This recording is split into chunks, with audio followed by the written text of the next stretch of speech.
I'm in a country known for kangaroos and beautiful beaches, but Australia has a dirty little secret: racism. I moved to Australia in 2004, and 1 year later, a mob beat up migrant communities on the beaches of Sydney. That's when I first realized this country had a racism problem. But the community that suffered the most racism in this country is the indigenous community, the Aboriginal Australians, the first people of this land. Here's 5 things you don't know about Australia's racism and 5 efforts to make things better. 1. Today is Jan 26, which marks Australia Day, a massive national celebration of when the first British ships arrived here in 1788. But many indigenous communities are not celebrating because that day marks the beginning of a genocide. They don't call it Australia Day, they call it Invasion Day. 2. There was a white Australia policy till the 70s that made it almost impossible to become an Australian and move here if you were non-European. 3. The stolen generations. Now this one's so cruel it's actually hard to believe, but as many as 1 in 3 indigenous people were removed from their families, removed from their parents, and raised with white people so that they could be rid of their culture. This system, this practice continued for about 60 years. 4. Indigenous Australians are disadvantaged in almost every way. On average, an Indigenous Australian will die younger than other Australians, and a teenage Indigenous male is more likely to go to jail than they are to go to university.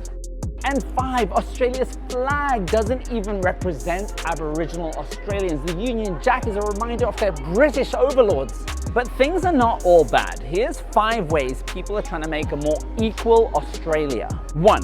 Saying sorry doesn't make everything better, but it is the start of a conversation. And in 2008, then Prime Minister Kevin Rudd apologized to Aboriginal Australians for the way they've been treated for such a long time. 2. When you attend an event in Australia, it often begins with an acknowledgement of country speech.